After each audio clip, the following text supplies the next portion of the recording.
right. Man, that was air violin in that whole song. It was awesome. I love that intro video, man. It is your finest work to date. Thank you. You're welcome. And you know what, Matt? Welcome to an exciting episode. Matt, we got so many things to talk about. So hello, everybody. We have fire and brimstone. It's coming. We got hardcore legend building. Matt, it only took one day to do it. Matt, we're going to talk about the Punjabi salute. There could be only one man getting that big, juicy salute, Matt. We're going to reveal who it is momentarily. Matt, this is going to be a sucking it dry episode of the Brothers of Discussion. That's right. We're here to suck it dry. Don Callis style. That's right. So we're going to talk everything. Suck it and chuck it. Suck it and chuck it. Yeah, I'm done with this one. Chucking it. Give me another one. Sucking it. There we go. So we're going to talk everything from the Wednesday Night Wars, the build, the ascension to WrestleMania. Matt, maybe we'll find a sign to point to. I need to get a sign in my room to point to. And, Matt, we're going to talk about some unexpected, to put it lightly, Hall of Fame inductees. Matt, another hot, spicy week of wrestling. It's not enough that there's wrestling on Sunday sometimes, every Monday, Wednesdays, now Thursdays with Impact, Friday. Matt, how are things at the Casa de Eddie? They're doing pretty good. We're almost at the year anniversary of when Eddie scraped my eye open. And this morning, I don't know if anybody's been keeping tabs on this story. It was almost a year, like I said. I was just changing her diaper, and she reached up and dug her, like as graphic as it sounds. She dug her fingernail into my eye, and for like a week, I had to have I had a contact lens in 2 different occasions because the wound reopened because your eye is very vulnerable and sensitive. But over the summer and late in the spring, I had to put on ointment and make sure I took an allergy pill every night because my allergies would make my eye stick to my eyelid and I could reopen the wound. So guess what happened to me this morning, Mike? That's right. My allergies dried out my goddamn eye and I ripped open my fucking eyeball with my eyelid this morning. So I am now a hardcore legend, like Mick Foley and Dr. Britt Baker. Wow. So Matt, now you're a main event role model. Let me tell you. Right now, I've got the left eye, like everything. If I just look with it, there's like 3 versions of everything. It's like the lens. It's like somebody cracked the lens on it. So I think what we desperately need. Listen, I am an owner of a Brothers of Discussion mug. I have a Red Wings Rant sweatshirt. I have a Brothers of Discussion t-shirt, but I think we need to go Becky Lynch, Britt Baker style on this, Matt. I think we need a t-shirt of you going, with a baby finger in your eye and just guts coming out of your face. How about it? I'm on board with that. Go ahead and start putting it together. All right. I'll be the first one to buy it. Matt, I got artists in the house. We're going to get it commissioned right now. I'm very excited for this to happen. I'm very excited to own a shirt of my brother getting his eye gouged out by my little goddaughter. It's very exciting. I think they're going to sell like hotcakes, Matt. We could also start selling eye patches. Hopefully you'll be the first customer so you stop getting your eyes gouged out. But Matt, where can all the beautiful people find us here? It's bodpodcast.com and brothersofdiscussion.com is the hub for everything. Of course, we hope that you guys would subscribe to our YouTube channel, which we've seen. What was the number I saw today? It's like 300% growth in like the last couple of weeks. So I'm pretty stoked about everything. I'm about to have a 300% growth. That's awesome. If you guys aren't subscribed yet, if you're watching us on Facebook, go find us on YouTube. We have our videos like what's going on with Adam Cole in the Undisputed Era and what we want to see happen next. I still say that's relevant, and that's probably why people are clicking on it. But we also, if anybody's a hockey fan, cover that fun stuff for one of the worst teams in hockey. So we have fun with that as well. Yeah, hockey has WWE refereeing now. It's pretty cool. And there's They're openly cheating. We caught them. Yeah, there's some video game chatter on there too. So go check it out, and of course follow along at BOD Podcast. That's where we're live tweeting during every wrestling show, and find our live wrestling discussion group. And you know what, Mike? You know what I'm going to do right now? I hope everybody will come along for the ride, because this is going to be it's going to be something you could have found. It was like an Easter egg. If you were perusing the website, you would have already found this. But Mike, it is time to introduce our Wrestling Match Book Club. Woo! I'm very excited for this. So here's what I need everybody to do if you want to join, and then we're going to explain what's going on here in a second. Now, this is bodpodcast.com. I've clicked on the pro wrestling section for bodpodcast.com. You can click on the Wrestling Match Book Club, as I just did. And here's the explanation of what's going on. Important thing here of note, this community and group is completely free. All of our discussions, including Mike, video and audio chat, are going to be happening through our new Discord channel, which is the Wrestling Match Book Club. Nice. And all you got to do to join us, name and email. And if you want us to follow you on Twitter, just go ahead and throw in that your handle for Twitter. Hit submit, and this isn't automated, so I'm going to get an email for this stuff. I will be putting together those invites for the Discord channel until this gets a little bit bigger and we can pay for automation. But if you guys want to join along, and here's the reason why you want to join, right, Mike? Yeah. Feel free to throw in anything that you think I'm missing as I'm introducing this. But essentially, everybody, if you're not familiar with a book club, what you do is once a month, you have a book to read. You have a group of people that are also reading that same book. Then you're going to come together and discuss things you learned from reading the book, different observations you had, how you felt maybe the first time you read the book, things like that. So this is all going to come into play in our Wrestling Match Book Club, where we're going to, as a group, we're going to decide on which match we're going to be watching for the month. The following month, we will be discussing as a group what we thought of that match. And then during that watch-along / discussion, we're going to announce what the next match is for that next month, and then you'll have an entire month to watch that before we join each other once again. So once a month, we're going to come together and have these discussions. I also thought, Mike, if this is going well and we have quite a few people join, I think it would be fun to do some watch-alongs.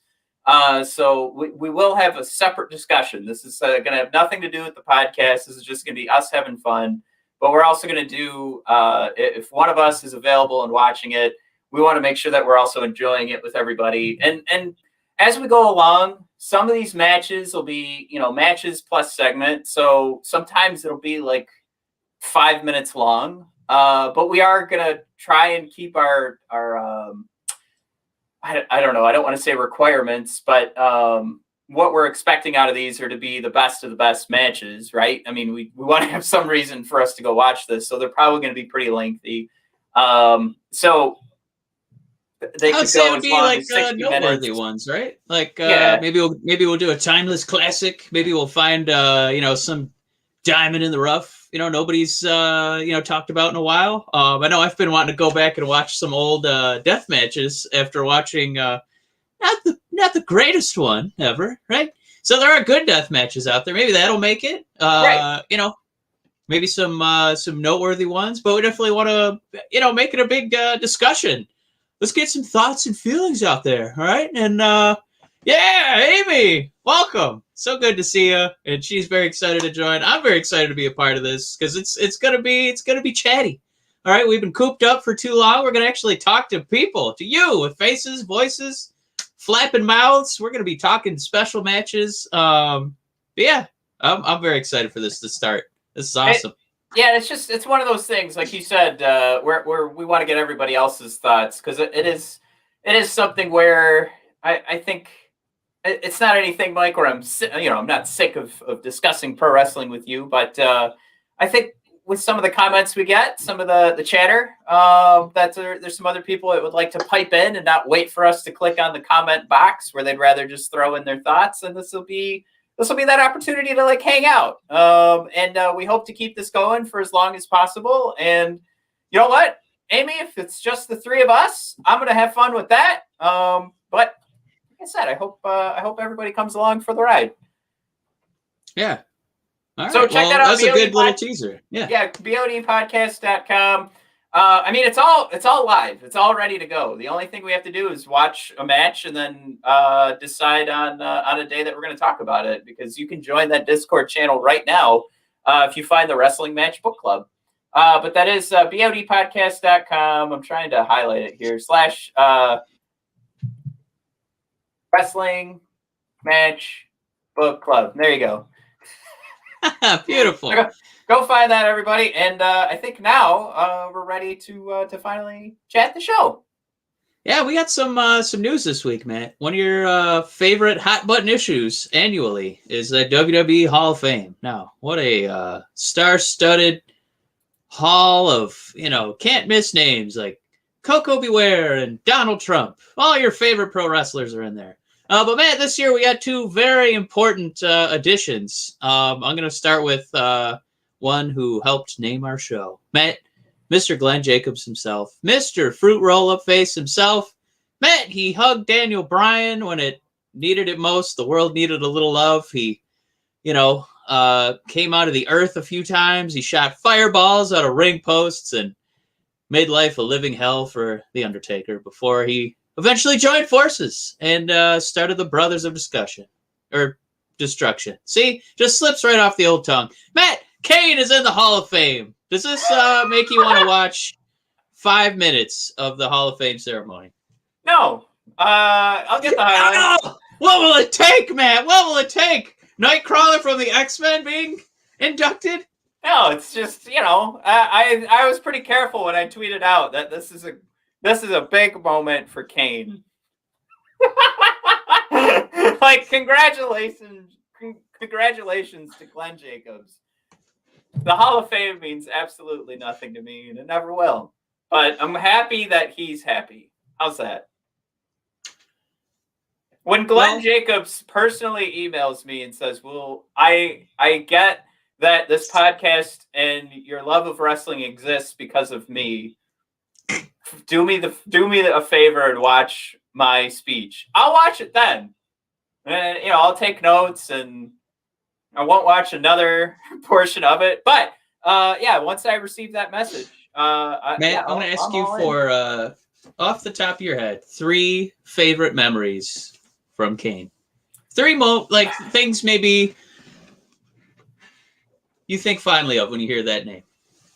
I love for us when he won the Battle Royal for a shot at the Hardcore ECW Championship at WrestleMania. Because you and I hadn't watched wrestling in a while, and we watched that, and Kane was still our favorite. Number 2 is kind of where they expanded Kane a little bit, maybe like a layer. There's so many great moments. It'd be so easy to just go one of the times the Brothers of Destruction won the titles, and when you had Kane wearing the tank top and Undertaker in his biker gear, like that was vintage Brothers of Destruction for me. But when they added the layer to Kane and put him with X-Pac and they won the tag titles, I got to be honest, if I think about matches I've rewatched or endings to see crowd reaction, I've probably watched more of those, because when Kane and Undertaker were winning tag team titles and winning matches, it was expected. So you didn't get the huge pop like when Kane and X-Pac won the tag titles. And number 1 Kane moment, I guess. Jeez, I don't want to go easy. Yeah, I wish you would have said, "Matt, come up with 3 moments for Kane," because he even says 2 Kane memories here in the notes. And Mike said, "Give me 3." But I mean, his introduction is great. His battle with the Undertaker at WrestleManias, or I mean, a couple of them, but the first one was great, and I've watched that a ton. Just the moment of him being in what was the Inferno match, and he came out in a full body suit for the first time. So that was just a fun moment, if you want to say fun Kane moments of just going, hey, he's going to be the one that's going to burn alive because he's covered from head to toe in clothing. Yeah. And then, there's all the stuff he did with Daniel Bryan was fantastic. It's, even corporate Kane, underrated Kane, I'd have to say. Like, you could pick some pretty good corporate Kane moments where he's actually wrestling with a tiny leather belt, keeping his pants above his tum-tum. Like, those were good Kane moments. Yeah, he, it didn't work for CM Punk. It wasn't working for him, but. So, Mike, Amy, what are your... Amy throwing in a comment real quick. I have no use for the Hall of Fame, but it was exciting seeing Bret Hart attacked and the Revival kicking the crap out of the dude. Right. That was an amazing shoot, ass kicking. That was I was a huge Revival fan for a night. If you could guarantee me that every Hall of Fame, I'm in. Yeah, if we could guarantee either a wrestler by himself or a tag team was going to beat up a civilian, I would watch every Hall of Fame every minute, even if they just teased it. Like, there's going to be some lucky fans going to get their ass kicked at the Hall of Fame. I would totally watch that. Like, when Walter finally gets inducted and some lucky duck out of the crowd gets a knife edge chop from Walter. I hope I'm that lucky duck. But Matt, favorite Kane moments? Gosh, I've rewatched that 2001 Royal Rumble probably more than any other wrestling event I've ever rewatched. Even though it's an entire 60-minute program, watching that little build with the Hardys, with Drew Carey, all the hardcore wrestlers come out and nobody can put Kane down. And Kane gets all the way to the bottom two with Stone Cold, and it's incredible. I think even as a heelish Kane, right? I think the crowd was still kind of excited to see, oh my God, maybe. Obviously, we all love Stone Cold. We want him to get number 3, but I think that he's starting to turn some people a little bit. I just mentioned Walter. I think it was almost like that Imperium. God, was it at War Games when they were battling? Was it Undisputed Era and they started to turn the crowd after they got outnumbered for a little bit, 3-on-4. We don't want to dwell on it, but I'm just saying as far as flipping a crowd. Exactly. For Kane, I'd say the other big moment too is like when we were little and we'd see him come out, just in that fire. We've seen Rob Van Dam with the airbrush, singlet, but Kane coming out in that full body looks like he's covered in fire. The storyline being his face is burned. He comes out with that voice distorter. I'm Kane. I'm gonna kill you, Undertaker. We were legitimately terrified of Kane. But as big horror movie fans, he transcended beyond professional wrestling, and I thought there was a real life monster on TV. So obviously, the Undertaker is one of the great characters of all time, but I think Kane is also up there for one of the great characters of all time, because I think we were legitimately terrified every time he came out. To either beat up his brother and bury him, or to light, our beloved Stone Cold on fire, and throw him into a grave. But yeah, you mentioned, I'd say number 3 is, Kane again being involved in tag teams. He had all sorts of oddball pairings over the years, but there's just something about Kane being just so good at the big man hot tag. Because he had that agility as a 7-footer where he could still go flying off the top rope with his clothesline, and it still, it looked nimble. It looked like it, there's impact behind it, and then he said all the power moves. Incredible guy. It's well deserved, even though the Hall of Fame is, we're going to talk about another inductee in a moment. Why you kind of take it, just a little grain of salt there. But yeah, congratulations to Glenn. Matt, there's another one that I tried to trim down how many good memories you have because I think it's going to be much harder to defend this selection into the Hall of Fame. Matt, maybe the largest head in the business. All right, that's not fair. He's a giant man. Matt, he is one of the great spectacles that India just loves to cherish as a mega god. Matt, the great Khali is going to be in the Hall of Fame. I will say that I get what they're doing, especially as WWE tries to make a move to have more shows, try to reach out to more fans, in India, in the Middle East. So I can kind of get them trying to steer some eyeballs over to, boost those numbers, maybe start padding the stats a little bit, number-wise, money-wise. And I don't think it's a horrible selection because I get it. Man, actually, I think I could do 3 moments for you. One, for Khali, was when he squished Rey Mysterio's head and blood was coming out of his mouth. And I've only been nauseated like that. I'll just throw this out there now. If I only have to pick one moment, that's what I was going to say. That's you're going to pick? I'm going to say, because just like in Game of Thrones, when the mountain crushed the Viper's head, I was nauseated both times. And it was another moment. I thought, my God, wrestling is real. I knew it. Look at Ray's head. It's smushed. Another one would be when he would battle The Undertaker, because one of his jobs, Undertaker's already gigantic himself, 7 foot, 300 pounds. So you got to find somebody even bigger than that, to give him a worthy mountain-sized man to battle. So it's not just always him playing the Goliath role. So he was actually in the underdog role. And Khali, I know he got a lot of you can't wrestle chants, but it wasn't, we weren't trying to get a 5-star work rate match out of him. It was just supposed to be the physical sight of seeing this giant, Stonehenge shaped man, looking down at the Undertaker, our hero. I think he did a pretty good job channeling that, even if sometimes he would go like this, ah! And you'd see them gesture for him to turn to the hard camera. Ah! And Matt, moment number 3 was when the Maharaja was our champion. And, he had his run-in against Randy Orton. And it was just kind of cool to see him still play have an influence. I don't think he got the Maharaja over, but I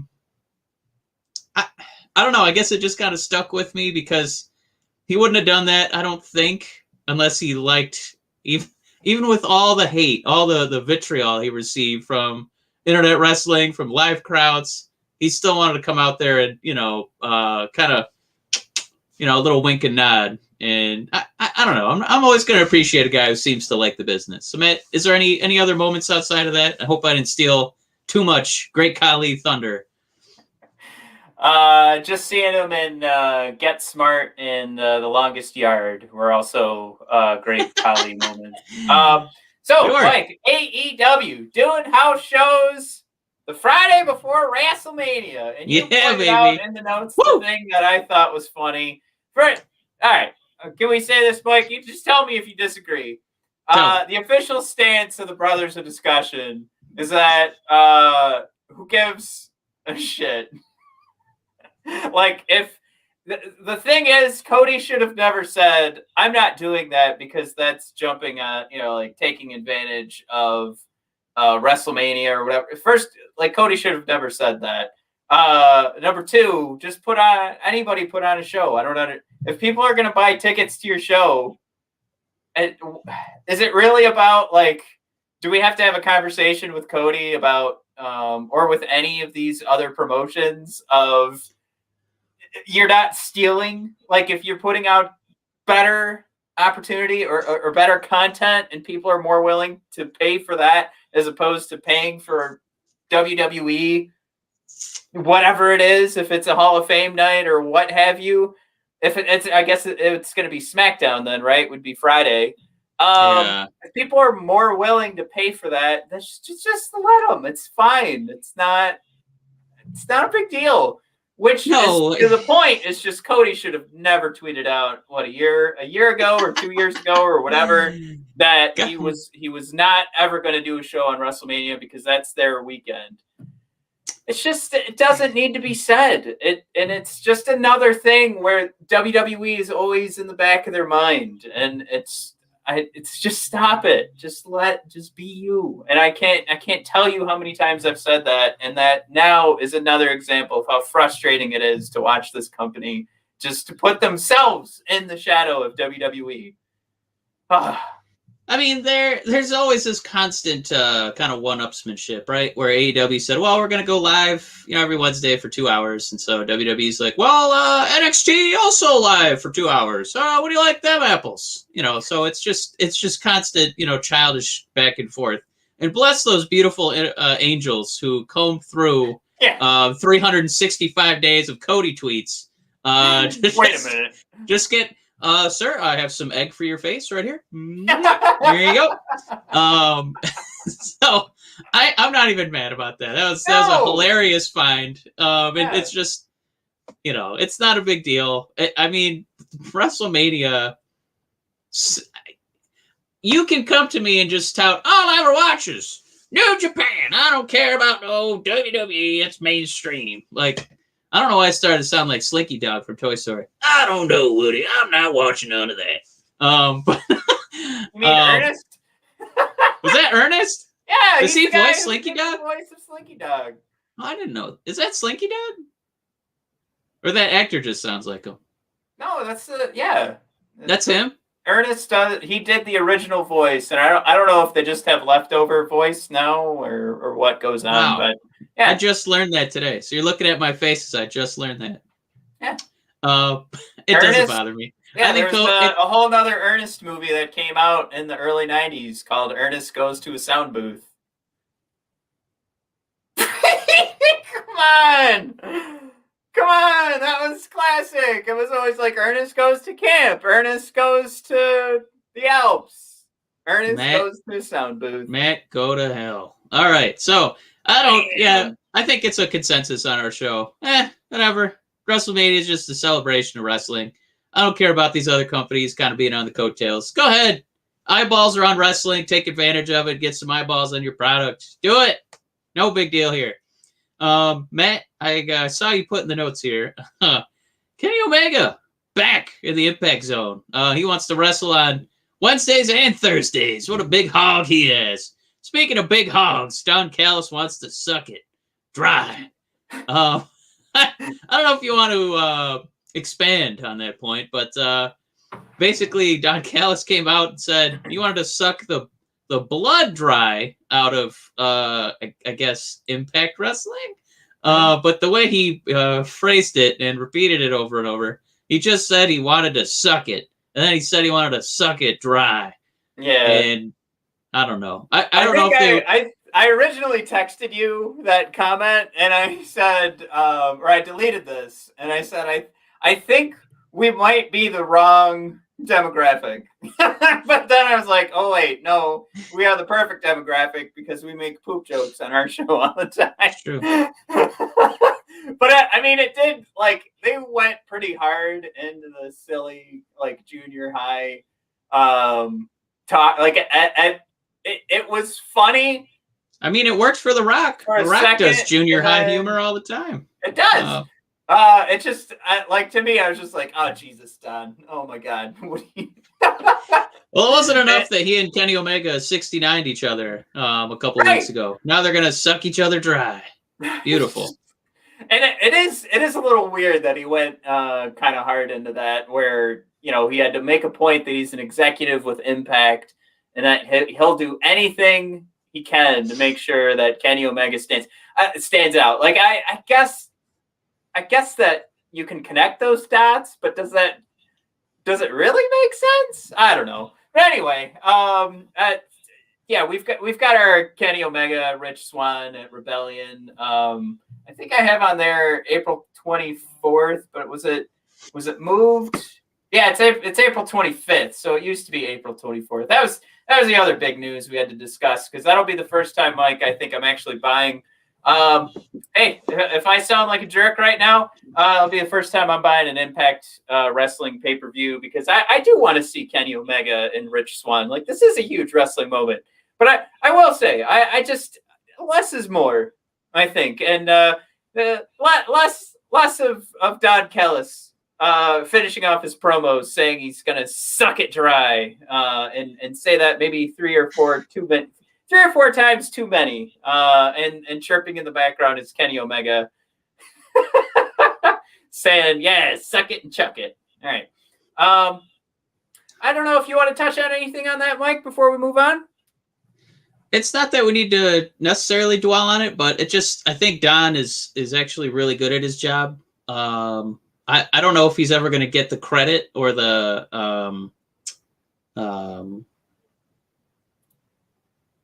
I guess is like a Paul Heyman type. I don't think he quite gets that, but I think he could, because if his job is to try and get you to watch a little bit of Impact and you've never watched it before, and all you've watched is, American wrestling, all you've watched is WWE, and you've kind of ventured over to AEW, he's doing something to kind of get you to, avert, or maybe avert is the wrong word, but at least give a passing glance over to yet another wrestling promotion.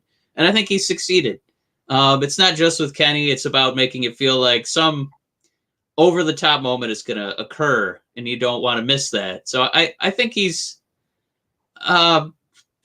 taken an approach maybe not all of us would have taken, but, at least it was memorable, and it got us to put Impact Zone, in our show notes today. But, Matt, I know you wanted to touch on some of the WrestleMania card, and we don't have to dwell too much on it, but it looks like some of the main events are starting to get divvied up a little bit. Yeah, night one, we've got Lashley and McIntyre, which, correct me if I'm wrong, they didn't announce this stuff last year, right? We just knew the matches, and we found out what was night one and night two at the end of night one.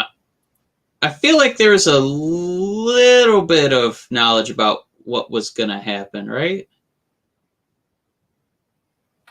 Or maybe, I can't remember. I think we just knew night two because we saw what happened in night one, and we kept trying to figure out what was going to be the last match. Anyway, I don't want to. I don't want to sit here and have us both rubbing our forehead for 5 minutes. But we've got Lashley and McIntyre for the WWE Championship in night one. Banks and Belair, and Bad Bunny versus The Miz. It doesn't sound bad. That's a pretty solid night one. I think we're all excited to see what happens with Bobby Lashley in the WWE Championship. And for me, I'm going to be happy whoever wins. I think we all prefer Bobby Lashley, but I love Drew.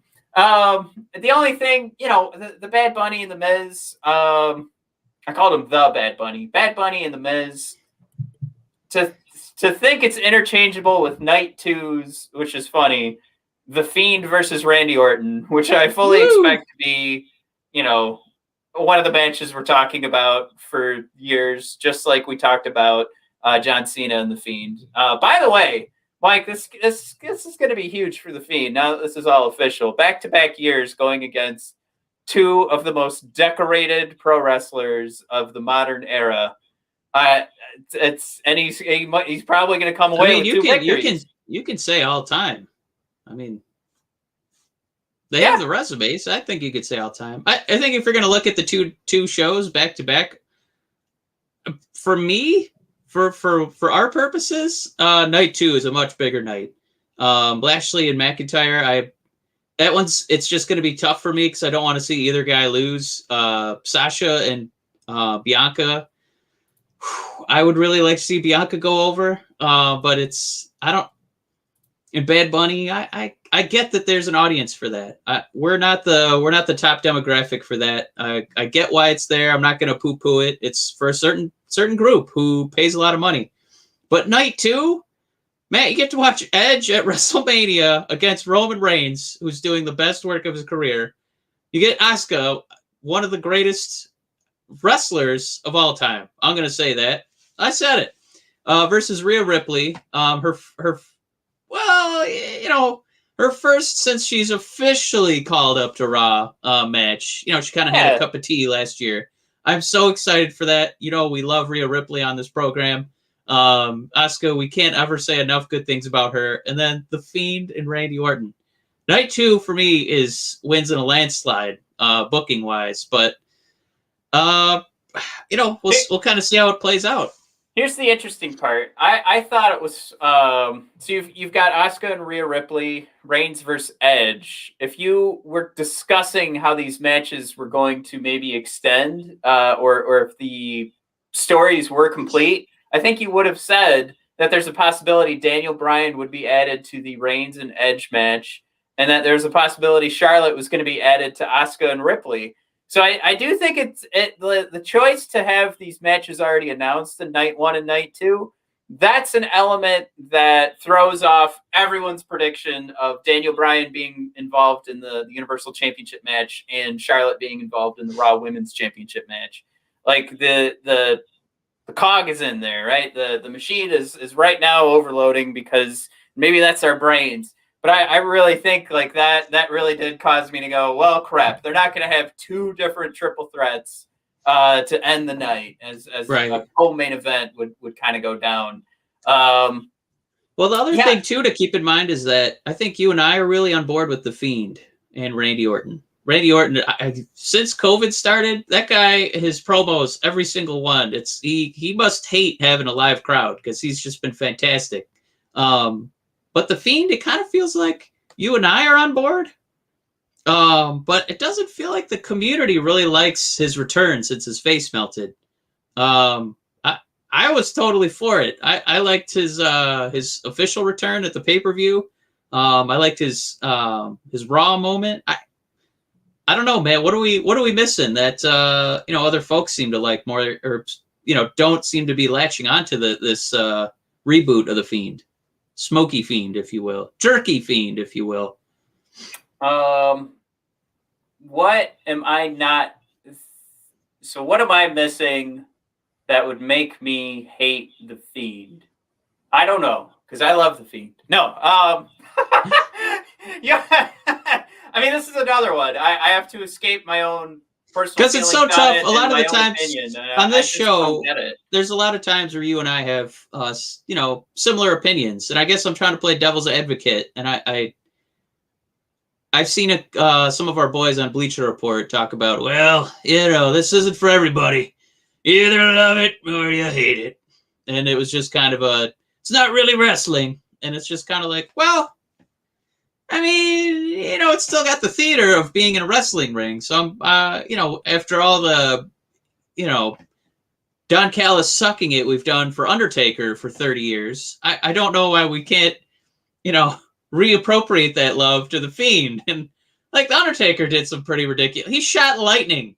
Come on, he didn't actually shoot lightning. It was just like a bright white light went off. We're celebrating Kane making it to the Hall of Fame. And he used to talk with a thingy.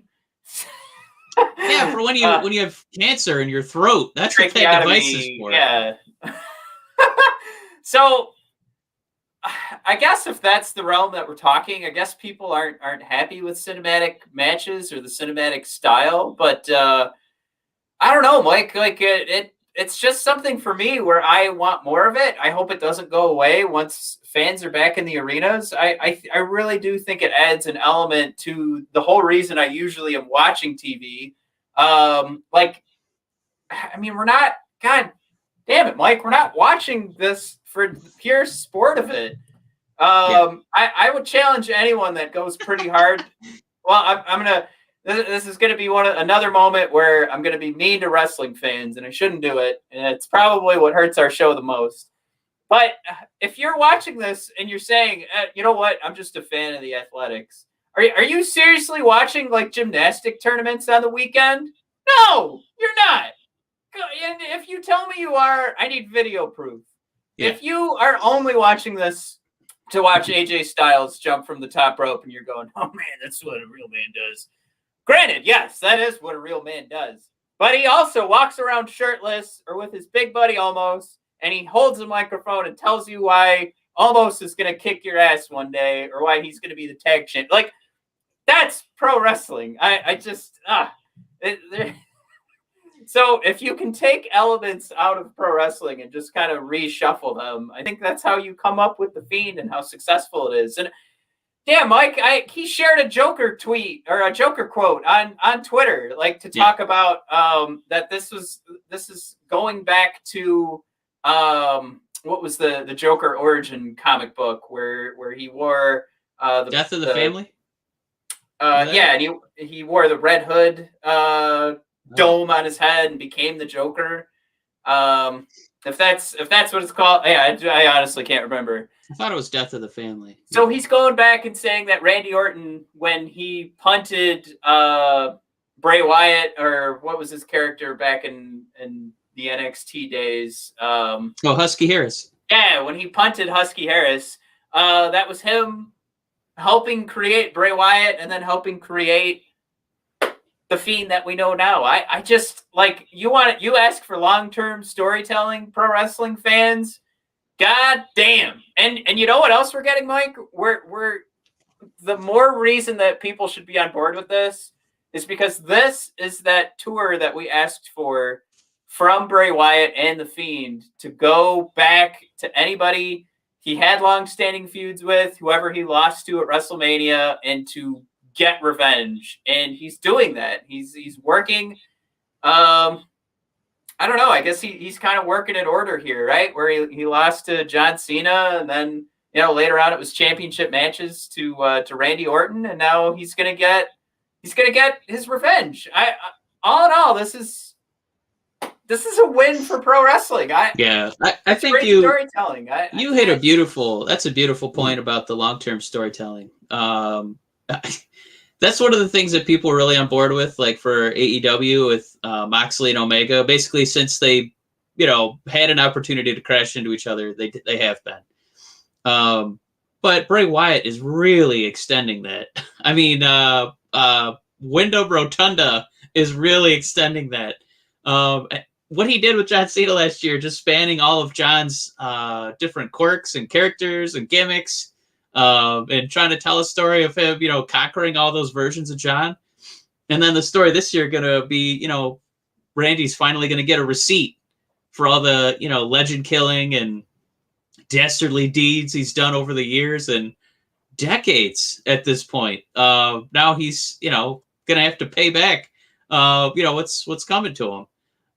So I'm very excited for that story. I'm very excited to see what Bray's got in store for Randy. And I don't think there's anything more pro wrestling, quote unquote, than what Bray Wyatt is doing. It's the theater of violence. That's what wrestling is. It's violent theater, and right now for me, he's the king of it. But I didn't want to let our boy WPI go unnoticed there. He asked, what kind of fruit roll-up is the Fiend? Matt, I'm going to let you answer second. I think that the Fiend is a microwaved strawberry fruit roll-up with fresh cinnamon glaze melted on top in the microwave. Wrestling plug, I hope that puts a nice image in your head. A strawberry melted microwave fruit roll-up with Cinnabon frosting. I think the Fiend is a he's like a pork bark flavored fruit roll-up. Like I love that. You've had a little bit of hoof in it. Yeah, you've had your pork butt in the smoker just a few days too long. You had it turned up a little too high, so you're just kind of pulling that off the top there. What is that? Yeah, is that boar bristle? At this point, that's boar bristle. At this point, it's practically jerky. So that's so he's a meat roll up. He's a meat fruit roll up. Got it. All right, now Mike, this is the other direction I wanted to take this. We're actually, Mike. I named the title of the show, "The Fiend's Horror Show," and the WrestleMania week taking shape. We're actually spending a majority of the show talking about that. How about that? So what's also included, Mike, is NXT TakeOver Stand and Deliver.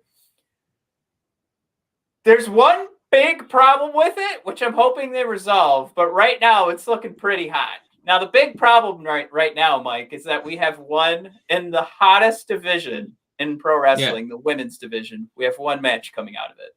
All right. Big. Whoa. What? Right. No. Exactly.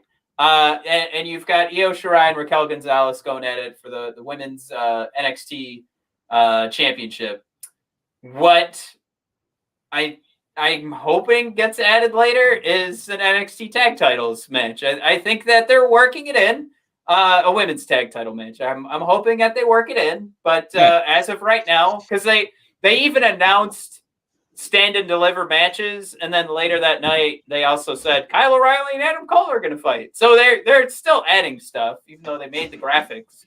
But Mike, night one, Io Shirai and Raquel Gonzalez. Walter versus Ciampa for the NXT UK Championship. Walter could actually lose this thing, I think. But wouldn't that be cool? Wouldn't that give you a reason to watch NXT UK? Is to watch Ciampa walk around with that title? Mike, you've got a triple threat for the NXT tag titles: MSK, Grizzled Young Vets, and Legado de Fantasma. I mean, this is going to be gold. And then they're going to be doing the Gauntlet Eliminator match, which I mentioned what they should do for these 2 nights of NXT is determine a number 1 contender for one of these titles and then have them go for it night 2. So they're actually doing that. So they're doing the Eliminator match. They're going to figure out in a Battle Royal next week who is going to be in the Eliminator match. And by the order of your elimination, that will figure what order you'll come out for the Gauntlet match. Oh, my God. Yeah. So if anybody slips over those ropes, Mike, they're fucking up the Gauntlet Eliminator match. Jesus. Now, I'm really excited for that because I think like that could be a ton of fun, but that's where I think they're adding something else tonight too, because a Gauntlet match, you know, we're talking 6 guys, so you've got 5 matches. So it's a lot. So night 2, and I mean, they could all be 5 minutes, right? Yeah. Or 2 minutes. Sorry. 5 minutes is actually kind of long. But night 2, Finn Balor, Karrion Kross, Santos Escobar, and Jordan Devlin to unify the Cruiserweight Championship belts.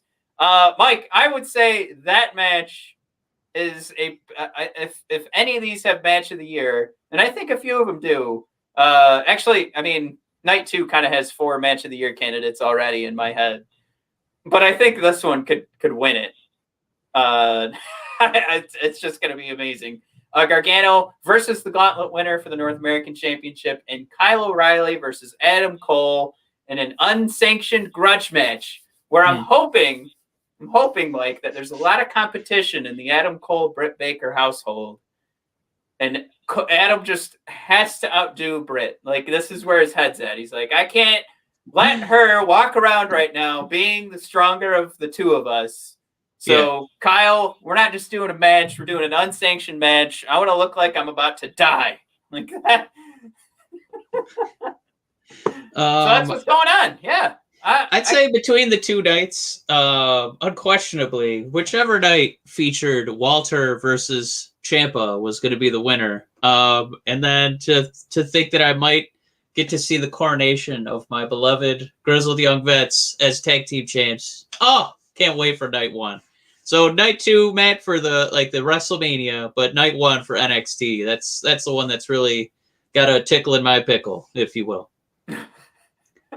Yeah, I think there's a lot of potential though for Legado de Fantasma to win, and then for Santos Escobar to hold on to the Cruiserweight Championship, because I mean, Jordan Devlin's probably going to go back to NXT UK, but that does give an opportunity for Legado de Fantasma to walk out of Stand and Deliver as, you know, holding a ton of gold. So I think that's pretty cool. Ow, something sharp is in my pocket. It just stabbed my finger.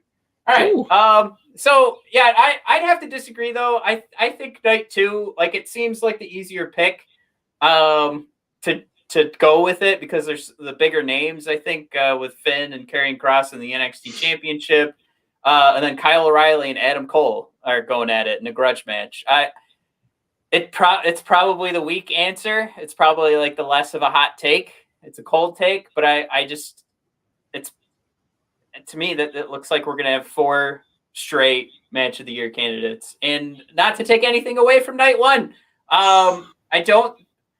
I don't think Raquel and Io are going to be there. I think Raquel should, like, she's at that point where she should be main eventing based on how on board we are. But there's still some clumsiness in the ring with Raquel. I think they just want to take advantage of how well the fans have received her, and that's why she's in this spot. But I mean, ultimately, I'd kind of hope that Io hangs on to it, but I don't see that happening.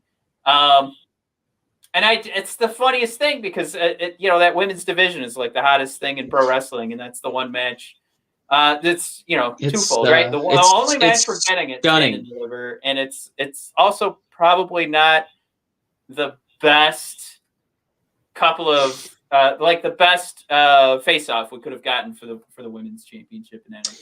I don't feel like we're getting a proper showcase of the greatest women's division in wrestling. It's pretty embarrassing that there's 2 representatives from that entire division. There's almost no excuse for them to not have. I would probably book some sort of tables, ladders, and chairs match, in a tag team, women's NXT tag team title defense. I would definitely try to set that up. I know that the women could definitely pull it off, and hopefully this is not the card set in stone, because I think it's screaming for something like that. You might have to mix it up between. I know we have an unsanctioned grudge match for Cal and Cole, but man, I would really like to see more of that division. Somebody out there knows that, and I hope that they give us what we want, Batista style. Let's Matt, we're at about 52 minutes here. Let's get into our favorite segment, and it's we're starting to have some people on the Facebook group say, "Don't call it a war anymore. Can't we all get along?" And we don't want either billionaire to get richer. We just want the wrestlers to get richer. That's who we root for. We just root for the talent who entertained us a little bit more. And Matt, I must confess, I think NXT won this week. I'm sorry. I watched. I was there. I think NXT won this week. This AEW was a week where we were kind of, when you watch a Netflix show and there's like the first episode, like kind of whoa pops you, right? And then we got to go through like 8 episodes before we get to like the big resolution and the main storylines and the finale. This was kind of like episode 2 or 3. It was kind of like nothing too deep to no elongated storylines. I'd say really kind of giving us a payoff or brand new stories to learn about. I'd say it was like it felt like episode 3 of a Netflix binge watch. So Matt, I'm gonna go first this week for All Elite Wrestling. Matt, moment number 3 itself. It was. I know. I just went through it. I went through and numbered while you were talking because I forgot to do that earlier today. I'm gonna say moment number 3, and I'm kind of cheating because it was not my favorite week. It happens, not every single week can be perfect. But I'm gonna say Mox and Kingston cutting a promo on a couch. Kingston nursing a broken foot, propping it up, and at one point he got up, getting all huff and puff, the Mad King style. And then his injured foot, Moxley had to, like death almost, had to take him by the shoulder and sit him back down on the couch. But Moxley, I tweeted about it a little bit, and I just love the dude's range. We know he had to be the hot dog man at WWE a few times, but when they just let him cook, all right? Not hot dogs. Let him cook. The guy's got a lot of range. And he dropped this great line about, you think you're willing to get more blood under your fingernails than we are? And I was just like, God damn, that is some John Rambo First Blood level shit, Yeah. Like a guy who's, got barbed wire marks on his back. Moxley, who legitimately does. But he followed it up by saying, son. And it just sounded a little David Rose from Schitt's Creek for me. So Mox, to kind of throw him back to back was just really like, yeah, I'm going to, put ketchup on, crepe Suzette. And you're like, okay. And, it just kind of worked itself out. But those are the best promo guys AEW has, in my opinion. Knowing that they have the GOAT Jericho on that show, I still think Mox and Kingston just hit home runs every time. Matt, moment number 3 for next Extra Time Wrestling. I'm going to go with the opening match, and I thought it was pretty cool of NXT to jump right in. I mean, there was a short promo, I think, in between the first segment and the second segment, but, I mean, ultimately, we're opening up with 2 straight wrestling matches. And the first one, Io Shirai and Zoe Starks, we've talked about Zoe now, I think, 3 or 4 weeks in a row. tag teaming to go up against Raquel Gonzalez and Dakota Kai. And Raquel and Dakota do have some pretty good chemistry, but the end of this match, and I was just talking about earlier, if we're in the middle of the match, there's still some struggles from Raquel, and I don't blame her for it because that's not. I think ultimately we're going for how this match ended, and Mike, Raquel picks up Zoe Stark for a powerbomb. Io Shirai hits the apron to try and distract Raquel. Raquel goes for the big boot on Io while holding Zoe, and then slams Zoe down for the powerbomb. 1, 2, 3, match over. It was beautiful. But this is also a good segment to help us build up this the rivalry between these two, because so far it had just been sort of staring each other down, and like the only person who'd really taken a bump was Dakota Kai's ego or her own reputation, because Io Shirai pushed her out of the way so she could get to Raquel last week. But this week there was some blood, so Raquel took out Io and took her out hard, and couldn't quite crack her through the table. But if you ask me, those are the ones that look a lot worse. Yeah, when so the table doesn't break, I don't know. Oh yeah, it looks so much more painful. I get visions of a Mortal Kombat fight where they zero in on the bones that are breaking, and I think about seeing Io's spine just going crunch. But yeah, this is a showcase for Raquel, and I'll like, as I pointed out earlier, and my thoughts on Raquel in regards to, being, let's just say it, like, being as good as Io Shirai in the ring is very difficult, and she's not at that point. I think that's fair to say. That's not to say that she can't have a successful takeover match, and I think she will. And this is proof of it. This is what she does best, and goddamn, was that impressive. That was a feat of strength that could have been saved for stand and deliver. It's just hard to do for a singles match. But yeah, moment number 3 for me. Mike, moment number 2 for AEW. Well, I think far and away, there's a couple different matches on the card. Far and away, the best one was the main event, where our beloved boy, who's favorited quite a few of my tweets, so I just want to throw out thank you to friend of the show, Johnny Hungy, John Silver himself, member of the Dark Order. Before the match, he was wrecked, man. He was so excited. He was flexing in the mirror. He was flexing for everybody. He's doing trust falls with the Dark Order, getting himself all hyped up. And Darby Allin. Oh, I know that I think some of my favorite bumpers are definitely Dolph Ziggler. Daniel Bryan is a god at it. I'll put Rhea Ripley up there. I almost say she bumps so much that you're too big. Like, you're too big to bump like that. You should pretend you're taking less punishment because you're such an imposing specimen. But Darby Allin is the perfect shape to take bumps, and by God, did he get Johnny Hungy over?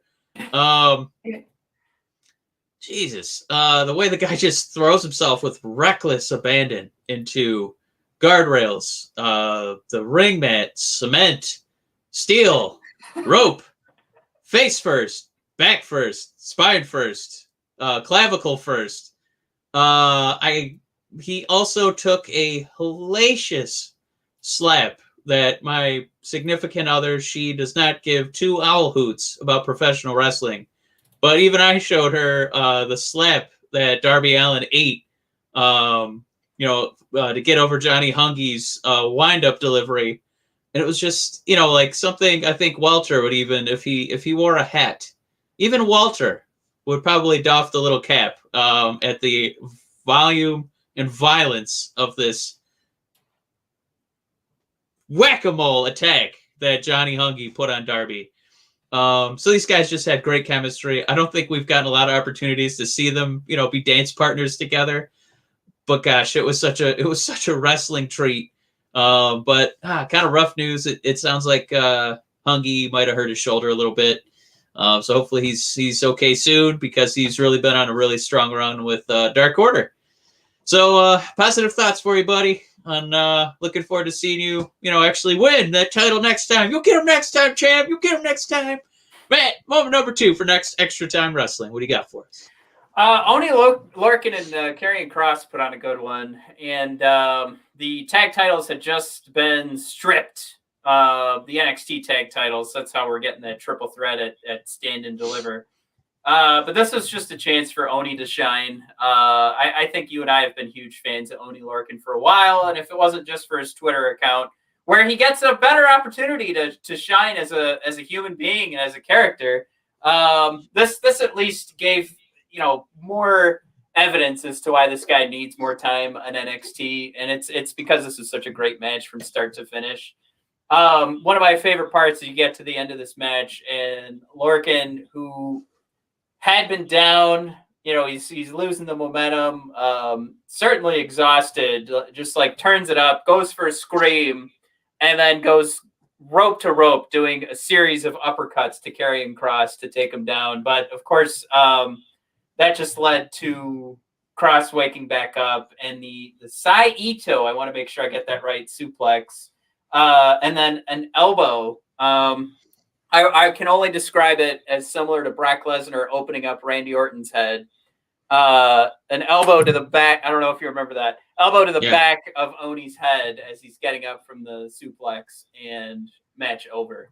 But, Mike, this is number 2, and as everybody knows, I love story. But Finn Balor told us why the demon is gone. And it was subtle. You had to be listening to find out. But Finn comes out after the match, after being called out by Karrion Kross, and he says, "Listen, you're never going to beat me. It's because you're filled with too much emotion." And he said, "Some people call that being, filled up with too much emotion. Some people call it having demons." So Balor says he's controlled his emotions and he's colder now, but he's better at wrestling. He's a better wrestler than he ever has been. Now, that's neither here nor there. That's the story we're telling. But that is why we don't have a Demon Balor right now, is because, and I liked it. I'm here for that, especially because it was so subtle.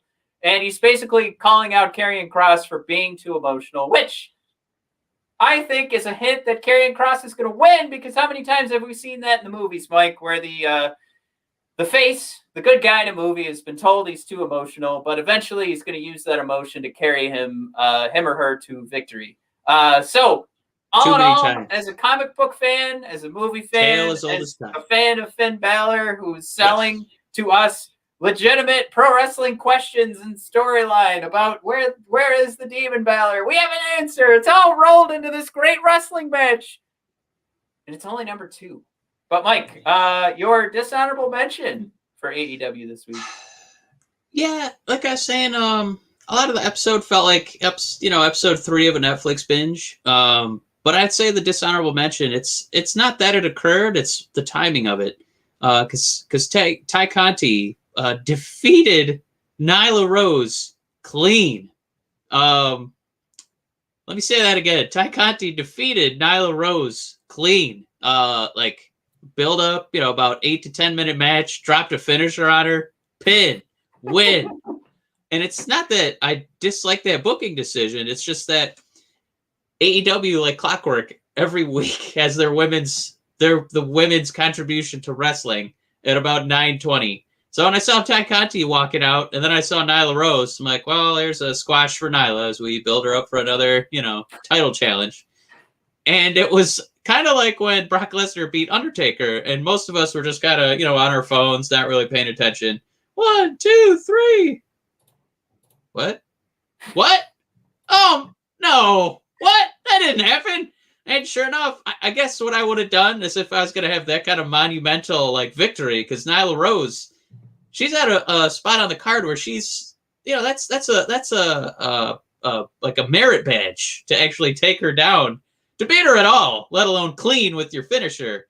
So I just wish they could have found a way to kind of get it out there a little bit more. It looks like it's going to be an extended story. Nyla, after she lost, kind of recovered a little bit and then pummeled Ty. But I guess to make it feel a little bit more, even if you're just going to have it on a Dynamite instead of a pay-per-view, I would have changed it up a little bit. Maybe let it open a show, or, be like the start of the 9 o'clock hour, I think it does make a difference because it would have shown you that this is not going to be the usual, and I think it would have made a little bit more noise for Ty, who's gotten so much better since her days at NXT. She looks so good, so confident.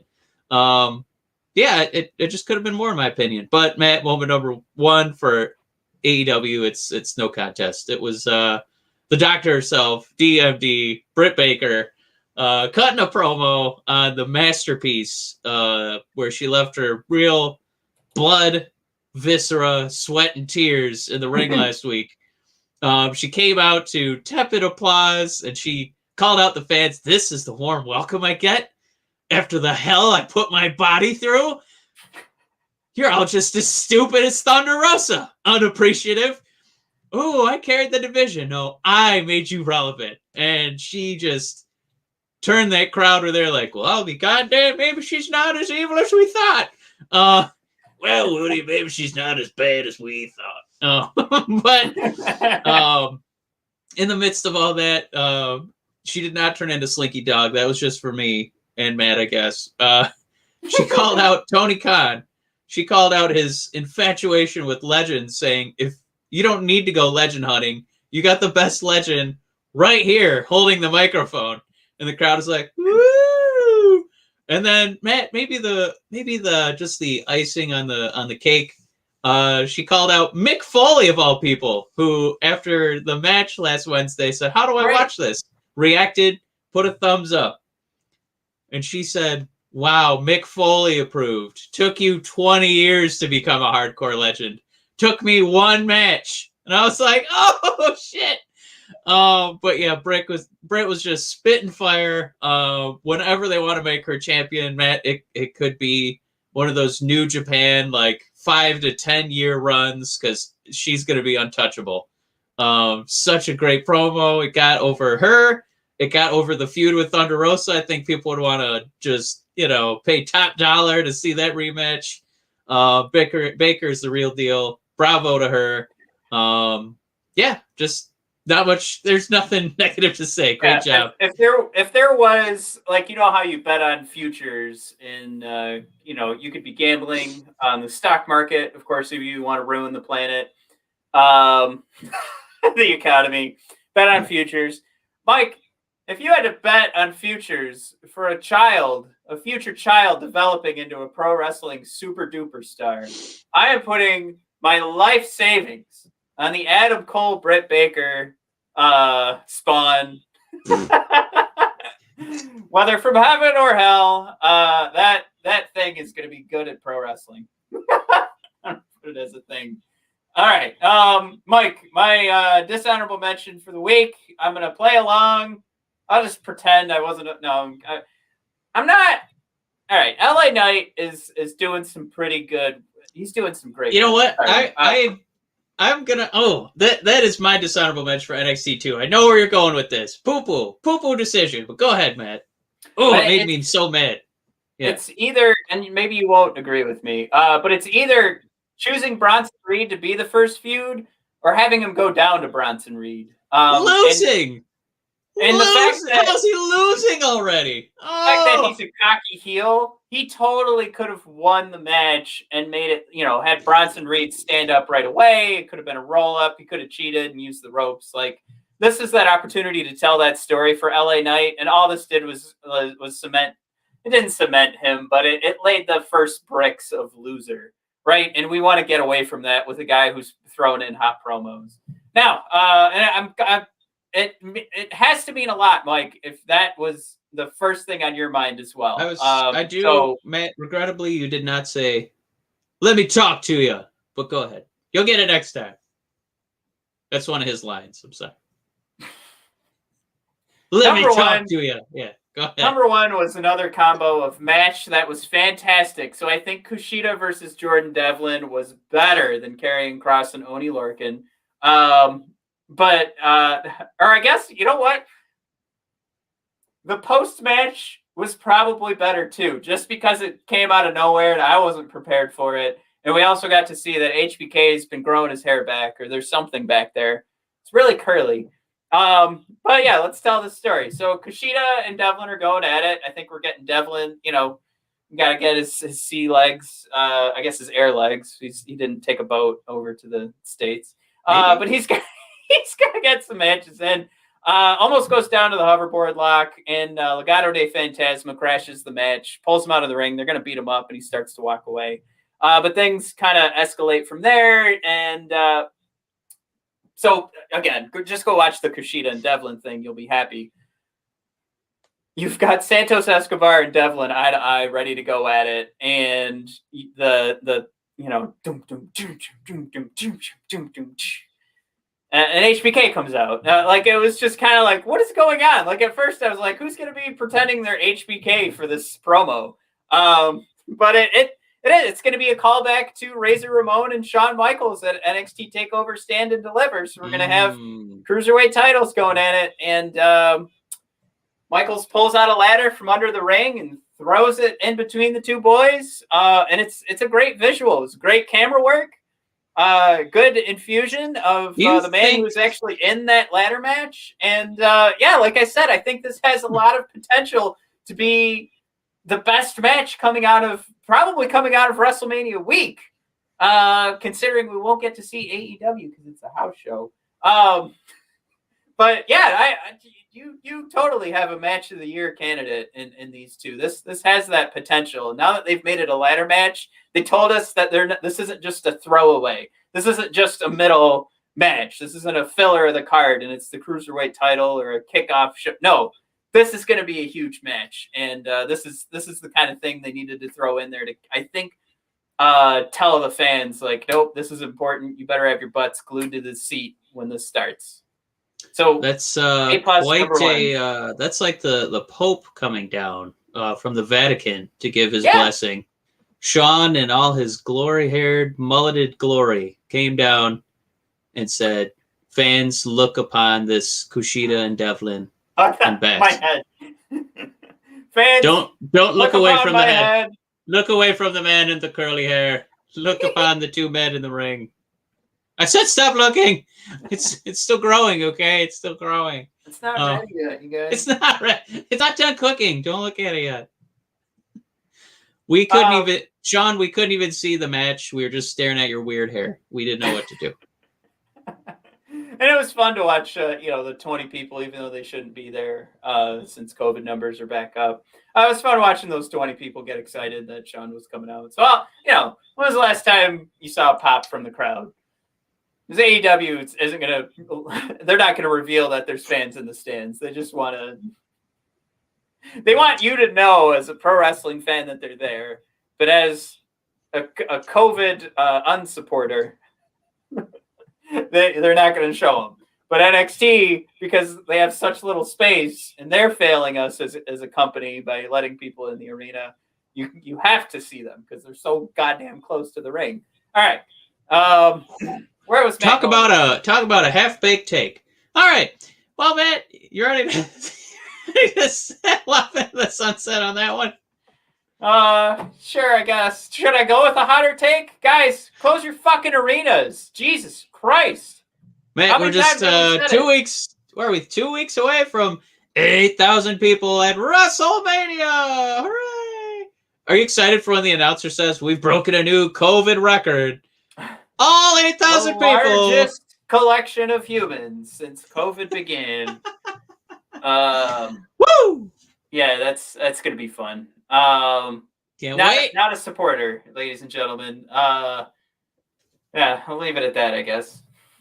What if they all have their vaccination card, Matt? Are you back in the game? Sure, you can.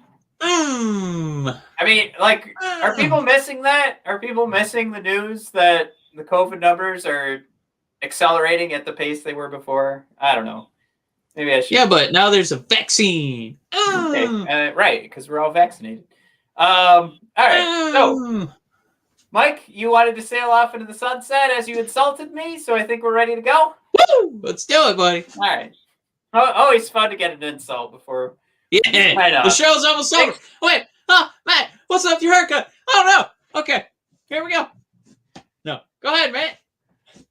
Oh, I really threw you off on that one. Your hair looks great. So it's BOD. So what? My hair does look bad? What the hamburgers. BODpodcast.com or brothersoddiscussion.com. Implore you all, check out our new, except for Mike. I'm not inviting Mike. He's now blocked. But we have open. It's ready to go at BODpodcast.com. You can just go to the wrestling page and find the link. But our wrestling match book club, ready to go. We want to have our first match picked by the beginning of April. So we'll have our match that you have to watch by April in the pipeline. And then in May, we'll all get together and chat about it. We're going to have some fun with this. So you don't have to do any more boring book clubs with your friends, because now you're going to be watching wrestling and talking about it. Bring your friends that have never watched wrestling.